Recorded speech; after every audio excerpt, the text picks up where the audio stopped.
Okay, good afternoon. Welcome back, everybody. Well, you're in sixth period, so you know spring break is over. I was in Hot Springs, Arkansas. I enjoyed it very much. I hope you guys enjoyed your spring break. I'm sure you did. Let's take a look at what we've got here. I think you guys have done problems like this. You know how to do them. I want to review a few things because there is some new material, or I guess a shortcut to it is probably the best way to describe it. So let's look at this Explore sheet here. Have this, and you guys should have been able to, do these. You add 9 on both sides, and you get the square root of x equals 8. You can break that down. The check will work. The check is going to be really, really important, but here it just kind of warmed you up. I think the best way to solve something like this is to square both sides, and you get x plus 25 isolated equals 16. You can solve x from there. The check will work.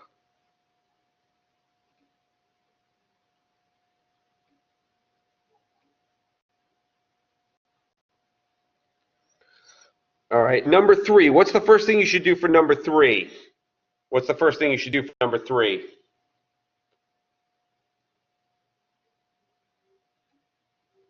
Yeah, I would divide by 2 on both sides.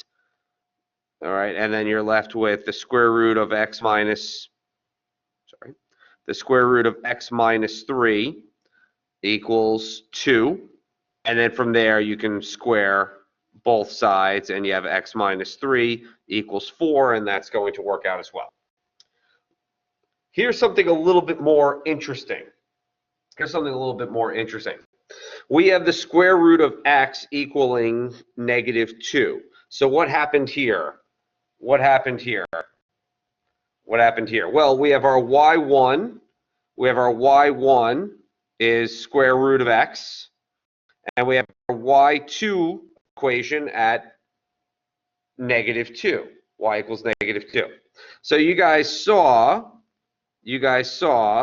that you have your square root parent function, which emanates out like this. Slowly but surely it climbs. And that's your y1 equals the square root of x. And then you have your y2, which is y equals -2 here. That was your y2 equation. Because what you would do here, if you square both sides, you're going to have x equaling 4. And that seems all well and good. The problem is when you plug 4 back in for x, if you plug 4 in for x, you're going to only get, in the square root function, you're only going to get +2. So the square root of 4 does not equal -2.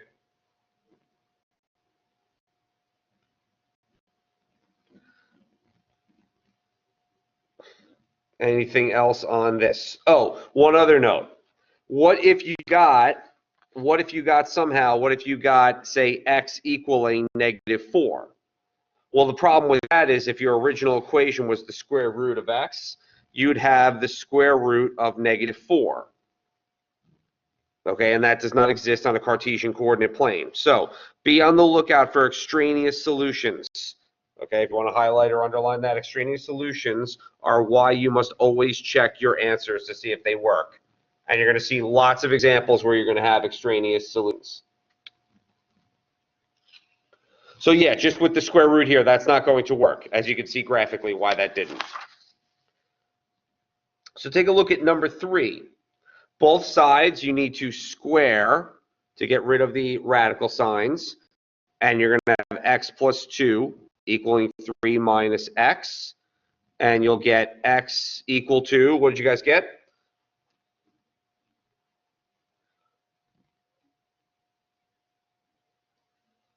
No, don't use I. Don't use I. Don't use I on these. They're going to be extraneous solutions. Yeah, x is going to equal 1/2, and you should be able to check that pretty easily. Square root of 1/2 plus 2 equals square root of 3 minus 1/2, and that's the square root of 2.5 equals the of 2.5. So that does indeed check. But what happens over here, okay? I know you're very tempted to subtract 1 and get x equals. I know you're tempted to subtract 1 and get x equals. You're going to have a lot of headaches if you do that, though. You're going to have a lot of headaches if you do that. I much more strongly recommend that you square both sides of the equation. So the right side is going to be 7x plus 15. What's the left side going to be? What's the left side going to be? Put it in the chat box. Let me tell you what it's not going to be in the meantime while you guys do that. X plus 1 squared is not x squared plus 1. Okay? It is not x squared plus 1. Please do not put that. X plus 1 times x plus 1. That's going to be correct. And what did that multiply out to? Yeah, there's that middle term there. It's x squared plus 2x plus 1. And then you're going to get a quadratic x squared minus 5x minus 14. What did you guys get for the solutions?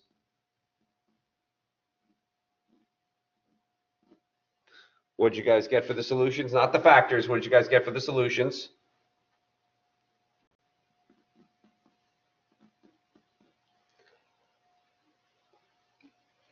Yeah, so you're going to have x minus 7, x plus 2, all equals 0. So you're going to have x equals 7 and x equals negative 2. Do not move on to the next problem. You've got to check both of these.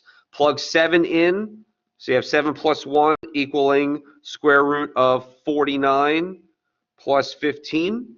And you're going to have positive 8 equals the square root of 64. You should be pretty safe there. But what about the other one? What about the other one? What if you have negative 2 plus 1 equaling square root of negative 14 plus 15? Okay, we seem to be safe on the right. We have the square root of 1, okay, which will be 1. However, you know what the square root of 1 is not going to be? It's not going to be negative 1. It's not going to be negative 1. So this x equals negative 2 is extraneous.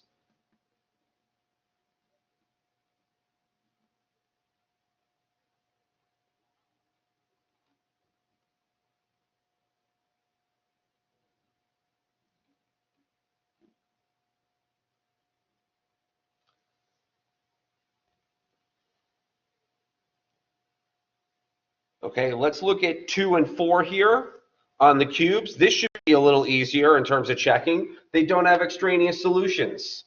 Wonderful. Absolutely wonderful. So what am I going to do to both sides here? What am I going to do to both sides? Remember, these are cube roots. These are cube roots. Do not put square roots on there. I'll have to take off. Square roots and cube roots are totally different. What do I have to do to both sides? Yes, I have to cube both sides. You've memorized 4 cubed.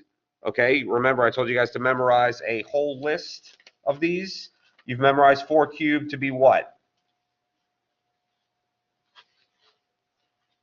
What's 4 cubed? Yep, 4 cubed is 64. Memorize it tonight if you have not yet. And then this is going to just clear out to be 5x minus 1. What do I have to do on number 4? What do I have to do on number 4 to both sides?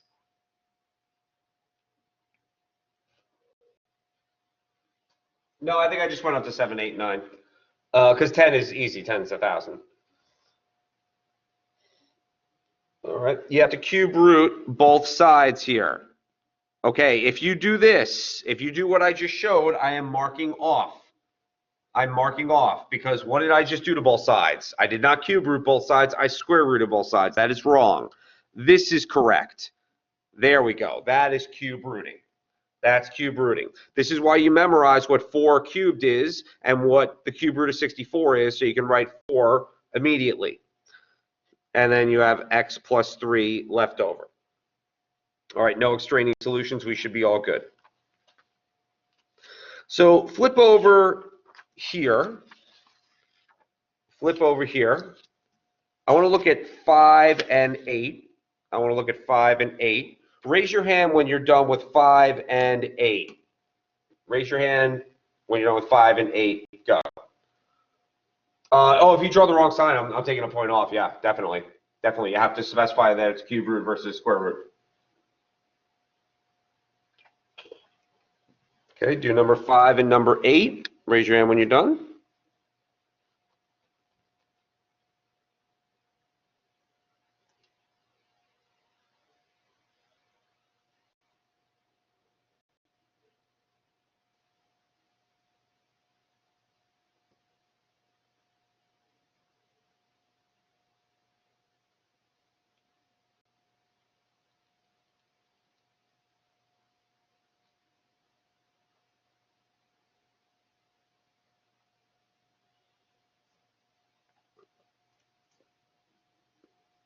So here it looks like the best thing to do is subtract 3 from both sides. And you're going to have x to the 3/2 power, or to the 1.5 power, equaling 8. Now, I know a lot of you probably did this in your head, which is fine, but what should I do? What should I do to get x by itself? What should I do to get x by itself? Put it in the chat box. Let's get some glory here. This is really what we're learning today. Everything else is essentially just a review.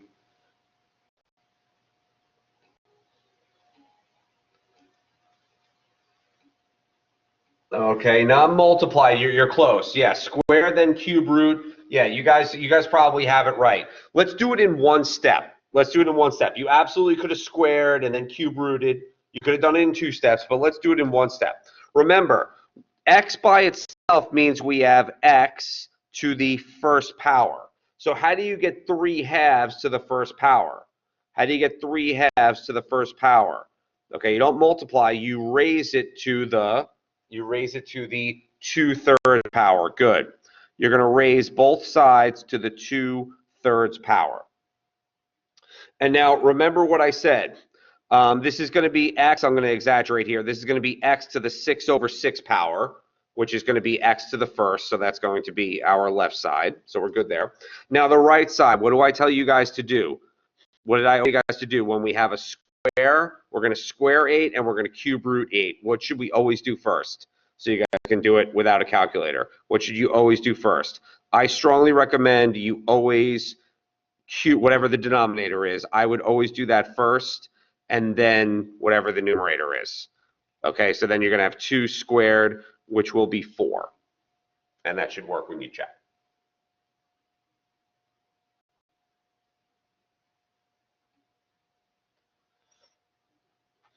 Okay, number 8. Number 8. It looks like subtracting 12 from both sides is going to help us out quite a bit. And we're going to have x plus 2 to the 2/5 power equals 4. What are we going to do to both sides? What did we just learn? What's the one step we can do to both sides that it's going to make our lives a lot easier? What can we do to both sides?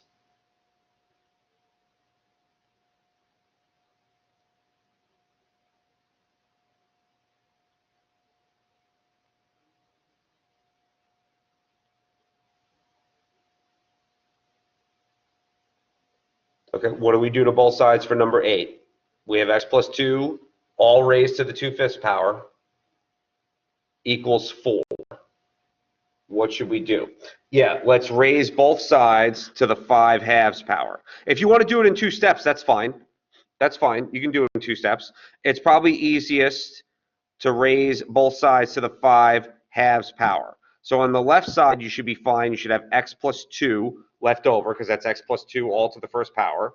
And then what does Mr. Horan say to do first? I would square root 4 first, and then what's 2 to the 5th? You need that memorized too. What's 2 to the 5th?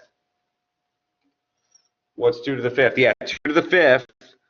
This equals 2 to the 5th power. 2 to the 5th is 32. Memorize that. Okay. Raise your hand when you're done with 9 and 10. Raise your hand when you're done with 9 and 10. If you need an insight on 9 or 10, they're saying given the solution is 3, that means x equals 3. That was very kind of them to say that. Raise your hand when you're done with 9 and 10.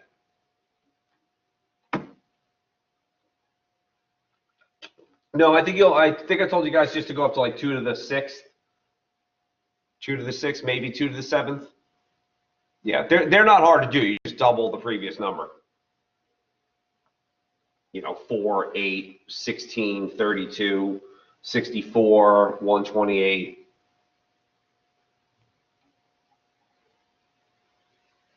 Well, but then if you double that, then you know the next one, right? Okay, raise your hand when you're done with 9 and 10.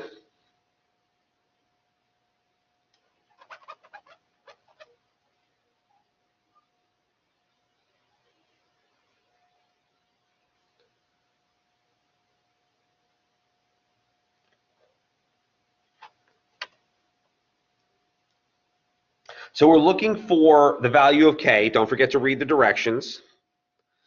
And they said the solution is 3. So I'm going to plug 3 in for the x's here. So I'm going to have the square root of 2 times 3 is 6 plus 3 on the left.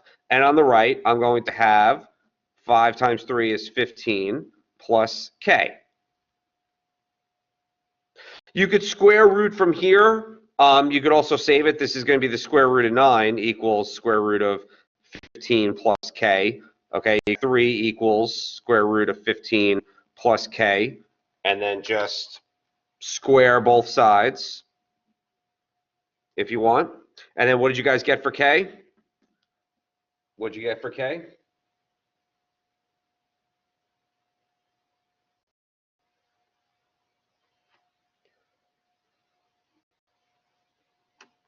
Yep, k equals -6. Plug it back in, make sure it works, and it balances. This is a cube root. Look carefully. They're giving you x equals 2 here. So we're going to have the square root, cubed root of 2 times k minus 2, all equaling 2. And then you just cube both sides, and what did all of you all get?